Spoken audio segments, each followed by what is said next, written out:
오늘은 우리나라 동양학의 대가이신 이기동 교수님을 모셨습니다. 이번에는 유학 5,000년을 정리해서 전 세계의 어떤 굉장히 주요한 사상인 유학을 총정리해서 내놓으셨습니다. 보통 이제 유학을 중국의 학문이라는 관점으로 이제 보통 되뇌이기 마련인데, 이 교수님께서는 한민족 주체적으로 유학과 동양학을 새로운 시각으로 바라본 점이 굉장히 독특합니다. 동양학 관점 경전에 대해서도 깊이 있는 해석과 마음 공부의 견처에서 풀어줘가지고 공부인들에게도 굉장히 큰 통찰력을 주고 있습니다. 저도 이제 그런 그 마음 공부나 이런 쪽에 관심이 있다 보니까 교수님 책을 보면서 깜짝깜짝 많이 놀라고, 오히려 이제 불교계 그 선생들이나 이런 분들보다도 훨씬 더 더한 제가 굉장한 통찰을 받을 때가 있거든요. 그 이기동 교수님이 유학의 역사를 집대성한 유학 5,000년이 다른 책들과 가장 크게 다른 점이 있다면 유학의 발원지가 중국이 아니라 고대 동이족이 살던 지역이라고 보는 것인데요. 그렇게 보는 근거가 무엇입니까? 제가 논어를 오래전부터 읽었었는데요. 그 논어를 읽어보면 우리는 다 유학 그러면 이제 공자에게서 시작이 된다 이렇게 알고 있는데, 공자는 새로운 글을 만든 것이 없다라고 합니다. 수리부자. 예, 수리부자. 그래서 자기는 과거에 있던 글을 이어받았고 새로 창작한 건 없다. 그렇다면 그 과거에 어떤 것이 있었을까? 가장 상식적인 거는 요수무탕 묵무주공이거든요. 그런데 비밀스럽게 어떤 장면에 가면 독특한 내용들이 나옵니다. 예컨대 이제 중국에서 뭐가 뜻을 잘 펼치다가 잘 안 될 때 되게 우리들은 뭐 이렇게 타향에 나와서 뭘 시도하다가 잘 안 되면 그냥 다 집어치우고 고향이나 가자, 뭐 이런 생각을 하게 되는데요. 그냥 다 집어치우고 그냥 뗏목이나 타고 떠나자, 뭐 이런 말을 하는데요. 해필이면 왜 뗏목을 타고 떠날까? 산동에서 뗏목을 타면 그렇죠. 우리나라로 오는 거죠. 그렇죠. 황해죠. 예. 황해. 예. 그래서 왜 하필이면 서쪽으로 갈 수도 있고 히말라야로 갈 수도 있는데요. 예. 그리고 또 어떤 대목에서는요, 느닷없이 나는 구이에 가서 살고 싶다. 예. 구이라고 하는 이제 우리나라 이족 할 때 이자를 쓰는데요. 예. 그래서 많은 사람들이 이제 이는 오랑캐라는 뜻으로 많이 그렇죠. 받아들이고 있는데, 그것은 의미가 바뀐 겁니다. 예. 원래는 활을 잘 쏘는 사람이라는 뜻인데요. 그렇죠. 그 활공에 큰 대자가 있죠. 그래서 키가 크면서 이제 활을 잘 쏘는 사람, 이제 우리 민족을 말하는 거죠. 근데 그때 당군 조선은 세력이 거의 미미해져 가지고요. 그래서 여러 이족들이 이렇게 흩어져 살다 보니까 이제 아홉부자 구이라는 말을 많이 썼죠. 그래서 구이에 가서 살고 싶다. 그러니까 어떤 사람이 그 말을 듣고, 그거는 중국 산동에서 보면 저 바다 건너 멀리 떨어져 있는 그 시골인데 거기서 어떻게 살려고 하십니까? 거기에 군자들이 산다.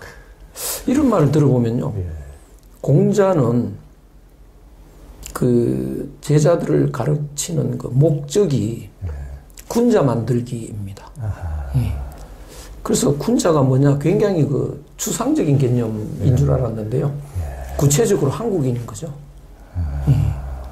군자들이 원래 거기서 살고 있고 거기서 산다. 그러면 공자가 말하는 군자의 모델은 오늘날 개념으로 말하면 한국인인 거죠.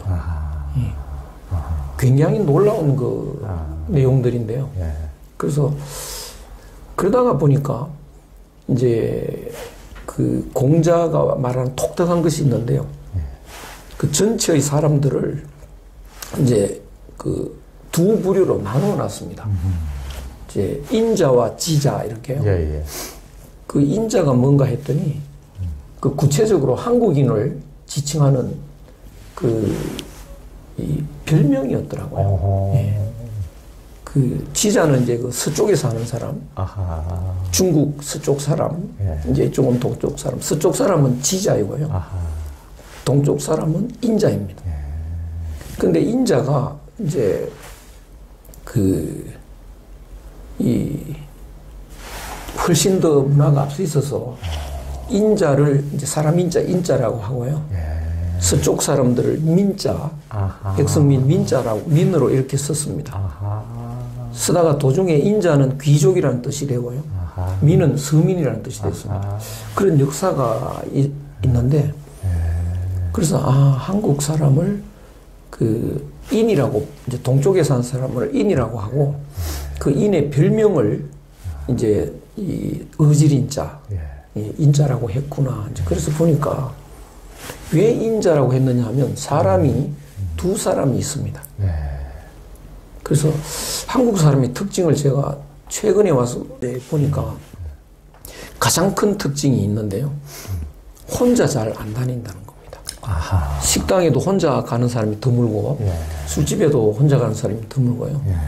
제가 미국에 살아보고 일본 살고 중국에 살아보면 술 생각나면 혼자 갑니다. 뭐 영화도 혼자 가고요. 그렇죠. 예. 가다가 아는 사람 있으면 어울리고 이런 거지. 술 한잔 생각나는데 혼자 못 가서 막 친구 물색하고 이런 건 없죠. 독특한 우리의 그렇죠. 그 특징이. 거기서 이제 인자라는 그 별명이 나온 듯합니다. 그래서 그 인을 그런데 이제 또 하나의 특징은 그 이자 이제 우리가 이 동의할 때 이를 쓰는데 사진에 보면 이가 인입니다. 아하. 이가 인입니다. 그게 굉장히 그 이해가 안 되는 건데요. 아하. 예. 이가 어떻게 인일까? 사전. 사전. 사전에 보면. 설문해자 그 보면. 근데 이렇게 이해하면 금방 이해가 되는데요. 홍길동에 별명이 두 개 있다. 하나는 날쌘돌이고 하나는 꾀돌이다. 뭐 키다리다 그러면 날쌘돌이가 꾀돌인 거죠. 그러면 금방 이해가 되는데요. 그래서 이제 이 부류 중에 그 인자에 속하는 사람이 전형적으로 우리 민족이다라고 할 때에 그 인자가 군자인 거죠. 그래서 공자 철학의 목표가 군자 되는 것이고 그 군자가 그 옛날 그 동이족이 살던 바다 건너 그 지역이다 라는 게 확정되고 보면 모든 것이 이제 풀리기 시작합니다. 그간의 그 유학의 이해가 잘 안 됐던 부분들 이런 게 이제 풀려서 굉장히 이제 그 유학의 발언에 대해서 관심을 늘 갖고 있다가 그래서 그런 그 발언지 중심으로 흐름을 한번 잡아봐야겠다. 이런 막연한 생각을 하고 있었는데요. 그 학술재단이 있는데 그 하스학술재단 거기서 이제 그 유학 5,000년이라는 책을 써봐라. 연구비도 지원하겠다. 그래서 마침 막연하게 생각하고 있다가 이건 해야겠다. 그래서 이제 착수를 해서 이렇게 쓰다 보니까요. 정말 많은 것이 그간에 정리가 되더라고요.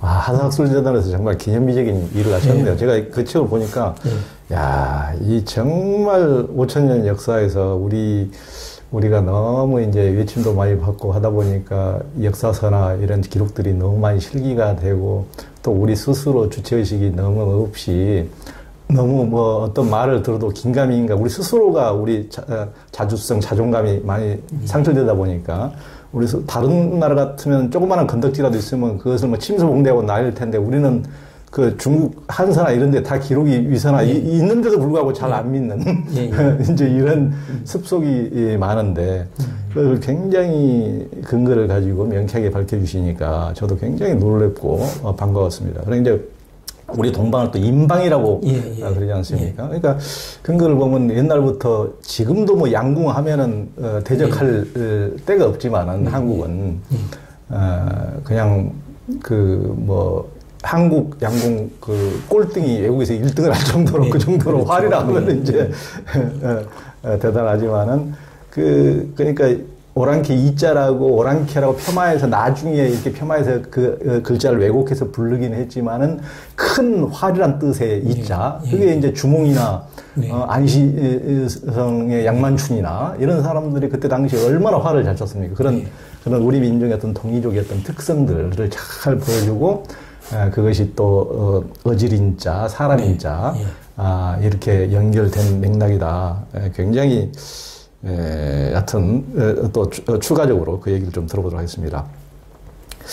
또 유학사상의 원형에서 강조하는 것은 하나의 본질과 그 본질이 내포하고 있는 세 요소인 마음과 기운과 몸이라고 했는데요. 네. 그 이후 리와 기, 네. 태극과 음양을 둘러싼 네. 이기 논쟁이 나오는데요. 이런 맥락에서 유학사의 흐름은 어떻게 이어집니까? 그 우리의 이제 5,000년 전으로 거슬러 올라가면 그 귀한 그 자료가 있는데요. 이제 그 환단고기에 들어있는 천부경하고 삼여신고입니다. 근데 천부경에서는 그 본질이 하나라고 하는 그 사상이 굉장히 강렬한데요. 그래서 그 사람이 이렇게 있으면 우리는 하나다 그러면 잘 안 믿어지잖아요. 그죠? 우리가 어떻게 하나일까? 근데 이런 호수에 물이 있고요. 그 물에 얼음이 이렇게 둥둥 떠 있다고 할 때 얼음은 여러 개가 있지 않습니까?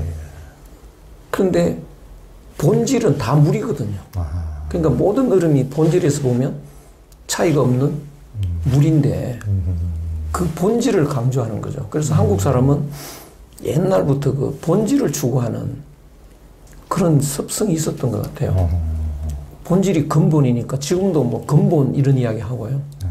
그 또 집집마다 그 자기의 본질은 누구냐 그러다 보니까 시조를 생각하게 되고 그래서 족보를 만들고 아마 지구상에 지금도 족보 만드는 나라는 한국 외에는 없을 듯합니다. 그렇죠. 그건 뭐 경제적으로 전혀 손실만 보는데요. 그만큼 그 본질을 추구하려고 하는 이런 이 의지가 강한데 그래서 본질로 파고들면 모든 얼음이 다 같은 물이듯이 이 세상의 모든 존재가 그 우주에 가득한 기가 있습니다. 그 기가 모인 건데요. 이런 존재들은 얼음이 녹았다 얼었다 하듯이 모였다 흩어졌다 하는 거죠. 근데 본질에서 보면 다 같은 거죠.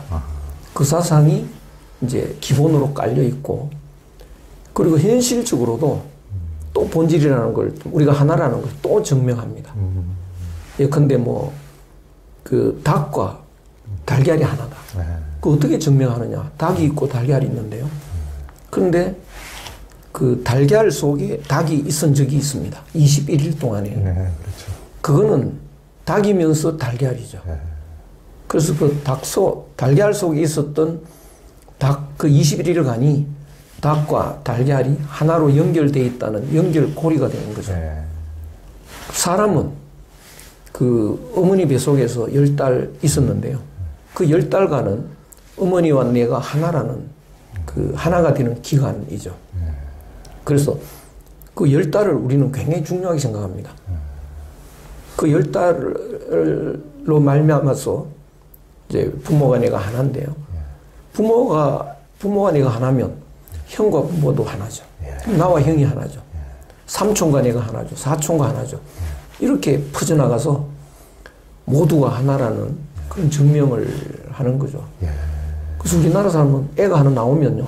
태어나는 순간 1살. 그러니까. 그 다른 나라 말로 그냥 앉혀버리는데. 그렇죠. 그렇게. 그런 것이 이제 그 쭉 오래 전부터 우리한테 있는 그런 습성이고 그 하나가 이렇게 현실적으로는 기본적으로 세 요소로 작용하고 있다는 거죠. 그래서 사람에게는 마음이 있고 기가 있고 몸이 있습니다. 그런데 오늘날 사람들은요, 되게 이분법으로 마음과 몸이라고 이분법으로 생각해서 중국에서도 이제 후대에 이기설이 그렇게 돼버렸는데 마음이 몸을 움직이고 또 몸이 마음에 영향을 주고 이제 이런 설명을 하는데 아파 누운 사람은요 마음이 몸을 못 움직입니다. 예. 그 움직이고 싶어도 못 움직입니다. 그건 설명이 안 되죠. 그래서 사실은 마음이 몸을 움직이는 것이 아니고 마음은 기를 움직입니다. 기가 몸을 움직이는데 그 기운이 없으면요 그 기운이 기가 몸을 못 움직이게 되는 것이죠. 금방 설명이 됩니다. 예.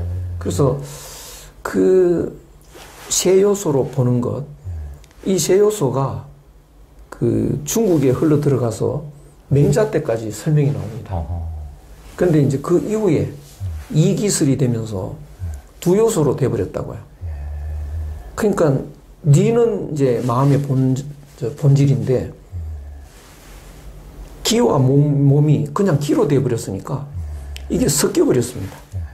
그래서 퇴계가 설명하는 기는 그 마음과 기와 몸의 기, 그 중에 기, 그 기를 설명을 해버렸는데 율곡은 몸을 기로 설명해버렸다고요. 그러니까 이게 맞질 않습니다.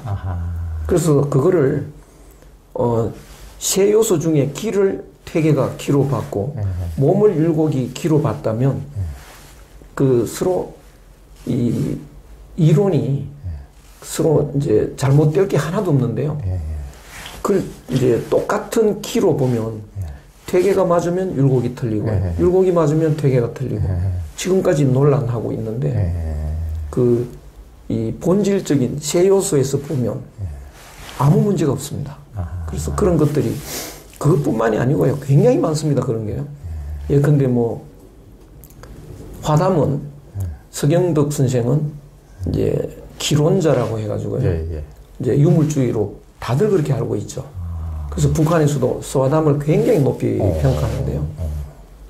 서화담은 물질주의가 아니고요. 마음과 기와 몸이 있으면 마음과 몸을 중간에서 연결시키는 게 기거든요. 그래서 이 세 요소가 있으면 마음을 이렇게 마음이다, 니다 이래버리면 이렇게 들어 올리면 두 개는 밑으로 쳐져 버리죠. 또 기다 그러면 이제 기가 몸이니까 몸이다 그러면 몸을 들면 또 두 개가 쳐져 버리죠. 가운데 거를 들어 올리면 다 들어 올라오거든요. 기를 올리면. 그렇죠. 그러니까 모든 존재의 본질은 기다 그러면 세 개 다 올라온다고. 그러면 금방 이해가 되어버립니다.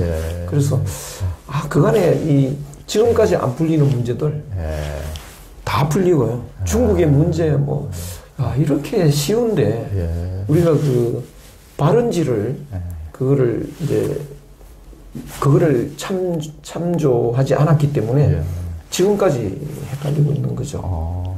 기찬 설명입니다. 기찬, 우리가 보는 기차다, 기막히다, 막 농담삼아 기똥차다, 뭐 이런, 우리 한국 사람도 워낙 기라는 말을 많이 쓰죠. 그러니까 기를, 굉장히 우리는 잘 아는 것 같아요. 태극기를 이렇게 봐도 이렇게 되는데, 그게 음양을 표시하는 건데요. 서양 같으면 이렇게 해서, 위는 양, 아래는 위는 낮, 아래는 밤 이렇게 하거든요. 그래서 해 뜰 때부터 해질 때까지 그 낮이고 그 다음에 밤이다. 올림픽 공원의 그 조각도 그렇게 해놨습니다. 이렇게 해서 이제 위는 그 빨간색 아래는 파란색 이렇게 해놨는데 우리는 왜 이렇게 했냐 하면 낮과 밤의 기는 눈에 나타나기 훨씬 이전에 시작이 됩니다. 그렇죠. 그래서 요 제일 양이 왕성한 거기가 거기서부터 이렇게 시작이 되는데요. 낮 12시에 밤이 시작되고요. 또 여기서 보면 밤 12시에 밤이 가장 왕성할 때인데 그때 낮이 시작되고 이렇습니다. 그래서 그렇죠. 새벽은 밤인데도 기로 보면 낮이고요. 저녁은 그러니까 오후 이럴 때는 낮인데 기로 보면 음이 되는 거예요. 그렇죠. 그래서 우리 문화에는 그 기가 깔려 있어서 그냥 눈에 보이기 이전에 기의 흐름을 파악하고 있는 것 같아요. 그렇죠. 그게 보면 동지와 하지도 그렇지 않습니까? 동지, 하지. 그렇게 되죠. 맞아요. 그렇게 됩니다. 네. 이번에 넷플릭스 드라마 오징어 게임이 미국에서 에미상 나무주연상과 감독상까지 받고 넷플릭스에서 한국 드라마들이 요즘에 뭐 수리남이니 우영훈이 뭐 엄청나고 또 방탄소년단하고 블랙핑크 같은 아이돌들이 세계를 휩쓰는데 이기동 교수님께서는 지금 이렇게 K문화의 성공은 어디에서 기인한다고 보십니까? 이 공자가 이제 인자, 지자 이렇게 분류를 했는데요. 저는 그걸 좀 더 구체화해가지고 새로운 용어를 만들었습니다. 인자들의 사는 바탕, 삶의 기본 원리, 지자들의 삶의 원리가 다르다는 거죠. 어떻게 다르냐 하면, 인자들은 본질을 중요하게 생각하기 때문에 사람을 만났을 때 너다, 나다 이렇게 분리를 하지 않고요. 우리라는 말을 써버립니다. 본질적으로 우리는 하나니까요. 그래서 사랑한다 이럴 때도요. I love you라고 하지 않습니다. 그냥 사랑합니다. 그냥 사랑합니다를 번역하면 love 이렇게 되잖아요. 근데 우리는 왜 I와 U를 생략해버리느냐? 사랑하면 하나 돼버리는 거죠. 원래 하나니까. 하나 되고 싶었는데 정말 우리가 사랑을 통해서 하나 된다는 거죠. 그래서 우리는 나는 반쪽 같다. 그러면 나머지 반쪽이 있으면 하나가 되잖아요. 그래서 당신을 만나니 내 반쪽같이 좋다. 이럴 때 반 같습니다. 이러거든요. 반 같습니다. 그 번역이 안 되더라고요. 반갑다라는 말이. 다들 만나서 기쁩니다. 이러는 건데. 그러니까 사랑을 통해서 하나가 되는 거니까요. 그래서 이제 인자의 삶의 방식은 그런 건데, 지자는 기본적으로 너는 너, 나는 나 이렇게 분리하고 시작을 합니다. 그래서 철저하게 나는 이라는 걸 강조하죠. 그래서 우리는 나라는 말을 생략하고 당신은 뭘 좋아해? 어떻게 생각해? 이렇게 생각합니다. 그건 누구 이론이야? 이러면 이제 멍하고 이렇게 되는데요. 다른 나라 사람은 나는 이렇게 생각합니다.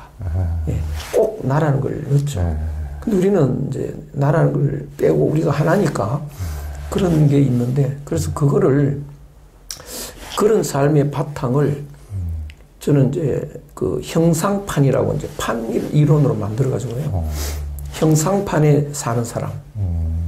그리고 우리는 남이다라고 하는 그 바탕에서 사는 사람을 형하판에서 사는 사람이다. 그래서 판을 이제 이렇게 이제 처음으로 여기서 설명을 했는데요.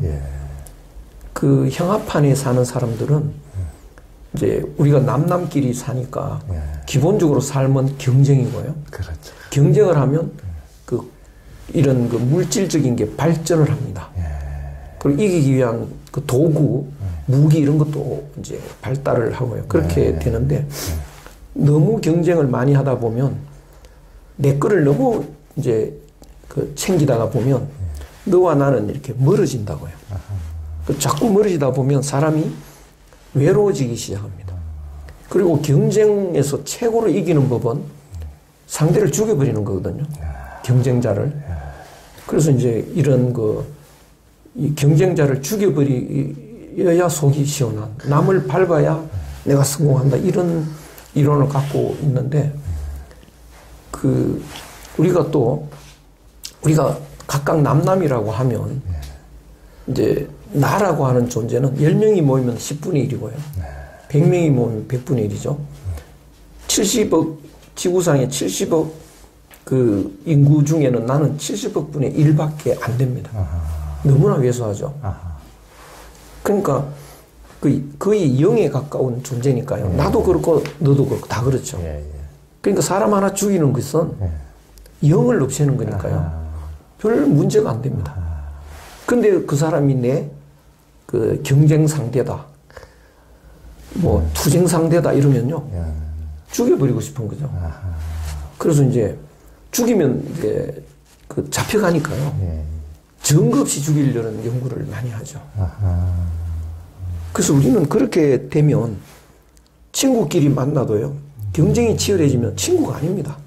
경쟁자죠. 그렇죠. 입사 동기가 제일 경쟁자죠. 어떻게 승진을 하느냐. 그 입학 동기는 어떻게 내가 장학금을 받느냐? 제일 큰 경쟁자니까 내 것 챙기는 이런 삶이 강해질수록 나는 고립이 됩니다. 이제 친구가 없어지고요. 그렇게 되면 이제 그 고독해져서요. 고독해져서 외로워지고 그럴 때 이제 이 사람보다 내 것 챙기는 나라는 의식이 약한 것이 동물이죠.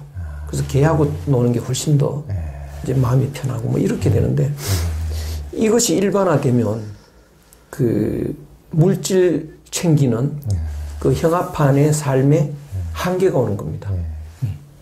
그리고 형합판의 삶에서는 나의 삶을 사는데 이 나는 내 몸 중심으로 살아간다고요. 배에 고플 때는 내 몸 챙기느라고 열심히 노력을 하는데 배가 부르고 먹고 살기가 넉넉해지면 멀리 생각을 합니다. 그러면 나라는 게 뭐냐? 잠깐 살다가 사라지는 존재다. 그러면 이제 허무주의에 빠져버리죠. 그러면 이제 뭐 마약을 또 하게 되고요. 이런 뭐 중독자가 되기도 하고 이런 것이 이제 다발적으로 나타나면 이제 사람이 외로워서 못 견디게 되는데 이렇게 되면 이제 형합판의 사람이 한계를 맞이하는 거죠. 그러면 이제 이 형합판의 삶이 이대로 가면 이제 파멸되는데요. 이대로 가다가 파멸될 수도 있는데 지금 세상은 그 과거의 역사에서 보면요. 형합판의 삶과 형상판의 삶이 이렇게 순환을 해왔습니다. 그래서 그 유럽에서도 유럽 그 중세는 형상판의 삶이었습니다. 기독교 중심에. 그런데 이제 근세는 형합판으로 바뀐 거죠. 물질주의로요. 합리주의로, 개인주의로 이렇게 바뀌었는데 중국에서 또 이렇게 순환을 했습니다. 그래서 그 한나라 때는 형합판이었고요. 형합판이 끝날 때는 혼란에 빠집니다.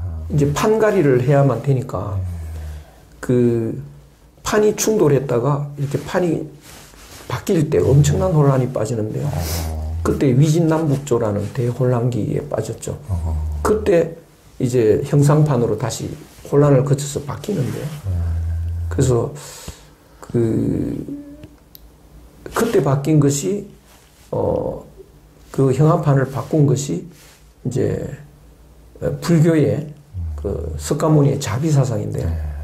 아까 참 말씀을 제가 잘못했는데 지금은 형합판이지만 유럽이 그 이전에는 형상판이었고요. 그 이전에 또 형합판이 또 있었습니다. 그 힐랍 시대죠. 그렇죠. 근데 힐랍 시대에서 그 형상판이 말기에 엄청난 이제 혼란이 오고 인간이 피폐해지고 그때 콜로세움에서 그 검투사들이 싸우고 하는 걸 보면요. 하나가 피투성이 돼서 죽으면 사람들이 열광하고 이런 것들이 오늘날 격투기 하는 거하고 비슷한 모습인데요. 그렇죠. 그것이 이제 형합판의 말기였다는 거죠. 그것을 이제 형상판으로 바꾼 것이 예수의 그 사랑의 철학이었습니다. 그래서 그 두 가지를 보면 형합판의 말기에서 형상판으로 바꿀 때는 위대한 정신철학자가 나오고 그 철학에 의해서 바뀌어지는데 공통점은 외래 사상이었다고요. 외부에서 들어온. 그러면 힐랍에도 그 형상판은 있었습니다. 그 플라톤의 형상판 철학이 있는데요. 그거는 아리스토텔레스에 이렇게 스며들어가지고요. 뚜렷이 남아오질 않았습니다. 그리고 중국에도 그 공자 맹자의 그 뛰어난 형이상학적인 철학이 있는데 그 순자한테 이렇게 스며들었죠. 그래서 그게 빛을 못 보기 때문에 그 외래적인 외부에서 오는 그 정신철학으로 이제 극복이 됐는데요. 지금의 지구는 하나의 나라처럼 돼서 그 유럽 흐름에 합류가 되어버렸습니다. 그래서 유럽 중심으로 지금은 전 세계가 이제 형합판의 철학으로 살아가고요. 형합판에서는 몸 챙기는 게 중심이고 몸 챙기는데 돈이 제일 중요하니까 자본주의가 되고요. 이제 이런 시대인데 이것이 말기에 오면 이 그 아까 말했듯이 이제 사람이 외로워지고 우울해지고 이런 정신질환이 생기고 물질은 무지 발달했는데요. 정신적으로는 피폐해지기 시작하는 거죠. 전에 한 20년쯤 전인가 하버드 의대에서 이제 발표한 게 있는데 21세기가 되면 그 사망 원인이 세 가지일 거라고 하는 겁니다. 하나는 이제 교통사고고요. 하나는 우울증, 하나는 심장병. 우울증, 심장병은 이게 정신질환이거든요. 그래서 정신이, 마음이 피폐해질 거다. 이런 예견인데 지금 이제 그럴 때가 왔거든요. 그래서 이럴 때에 이걸 해결하는 것은 어떤 방법일까? 그래서 이런 문화의 이 기본은 유럽 문화거든요. 그러면 유럽에 있는 과거의 정신 철학으로 이걸 극복할까? 그거보다는 외래 사상일 거다. 과거에도 그랬듯이. 왜냐하면 이제 유럽에 있는 기독교 같은 경우는 현재 서구 근세 철학 속으로 스며들어 있다고요. 그러니까 그 정신 철학으로 또렷이 남아있질 않죠. 그러면 외래 사상일 거다. 그러면 외래 사상 중에 정신 철학이 가장 강한 그런 바탕을 갖고 있는 나라가 어디냐? 바로 한국이죠. 중국도 일본도 아닙니다. 왜 그러냐면 그 5,000년 전에 우리가 하나라는 그 철학이 중국에 가서 희석이 되고요. 포장이 되고 일본에 가서도 달라지는데 우리는 그대로 갖고 내려오는 우리의 유전자 속에 남아 있습니다. 그래서 우리는 하나라는 그 철학이 이제 형상판의 가장 바탕인데 지금 형합판 철학이 이제 거의 더 이상 약효가 없어서 이제 이 막다른 골목에 왔을 때 이거를 해결할 수 있는 방법은 형상판 철학인데요. 우리는 형상판 철학을 공부하지 않아도 유전자 속에 남아 있어서요. 그것이 삶으로 나타납니다. 그래서 I love you가 아니고 사랑합니다 이것도요. 형상판 철학에서 나오는 말투죠. 그리고 이 내가 나와 너가 분리되어 있으면 내가 너를 사랑해도 하나가 되는 건 아니고요. 내가 너를 필요로 해서 이제 사랑하는 건데 더 필요한 사람이 나타나면 사랑이 또 바뀌고 뭐 이렇게 되는 거죠. 그래서 사랑해도 외롭고 고독함이 해결이 안 되는데 그래서 외로워서 못 견디다가 보니까요. 한국 드라마를 한번 보고 한국 영화를 보니까 사랑하는 사람이 위기에 빠졌다. 목숨을 버립니다. 그래서 그걸 쭉 드라마도 보고 영화도 보고 보니까요. 뭐 거의 공통점은 그 점이더라고요. 일전에 드라마 중에 그 미스터 선샤인 그거 보니까 한 여자를 세 남자가 사랑하는데요. 세 남자가 다 목숨을 바쳐요. 그 여자를 위해서. 그런데 그 죽는 장면을 보면요. 행복하게 죽습니다. 난 그 여인을 위해서 죽는 건 행복한 거야. 그 이외에도요. 천국의 계단. 자기가 사랑하는 여자가 눈이 안 보이니까요. 자기가 이제 사고를 가장하고, 교통사고를 가장하고, 눈에 이걸 보호를 하고, 내가 죽으면 이 눈을 누구한테 기증하라. 뭐 이런 식으로 이제 결론을 내는데요. 그런 걸 보면 사랑을 하다가도 아무리 사랑해도 외롭잖아요. 그럴 때 완전히 확 그 정신을 잃어버립니다. 나는 저런 사랑 한번 받아봤으면 죽어도 소원이 없겠다. 이건 하나의 이제 지구적인 바람인데요. 바람이 일어나는 건데 그 우울증 환자가, 자폐증 환자가요. 한국 드라마를 여러 번 보고 나왔다는 설도 있고요. 대장금 이름 번 보고 나왔다는 자폐증이 나왔다는 그런 사례가 있고. 그래서 이 한국 문화는 치유의 문화가 되는 거죠. 그래서 이거는 외래 이제 동양의 빛인데 그거를 전에 제가 우연히 보니까 칼 융이 그 말을 했더라고요. 칼 융이 그 인도의 마하리시라는 사람의 나는 누구인가 책에 서문을 썼는데 보니까 그 서양은 그 관심이 외부로 향하다가 내면의 깊이를 상실했다. 근데 내면의 깊이는 동양에 있다. 근데 그 동양 사람도 서구 따라오느라고 스스로 버리지 않을까 걱정이다. 이런 소문이 있어요. 그래서 동양도 열심히 버리는데 그 한국인은 유전자 속에 강하게 내려오는 그것이 남아 있어서 의식으로는 버리고 있지만 그 생활 속에 남아 있는 거 그것이 오늘날 이런 그 한류 바람이 일어나는 원인이 아닐까 이런 생각을 해봅니다. 그러니까 이제 교수님께서 길게 말씀해 주셨지만 이제 초반에 그 이제 너와 나를 이제 그 같이 하나로 인식하는 이제 이쪽 사람들과 분리해서 다르게 인식하는 이제 분리게 다르게 인식하면은 그게 형 이하 그리고 이제 각기 인식하면 형이상 이게 이제 형 이하는 거의 이제 그 자본주의 같고 형 이상은 대동사회 같고 그렇습니다. 이 둘 간의 차이를 이런 식으로 명쾌하게 이렇게 설명해 준 경우는 진짜 이기동 교수님 말고는 제가 거의 들어본 적이 없는데 굉장히 그게 명쾌한 것 같습니다.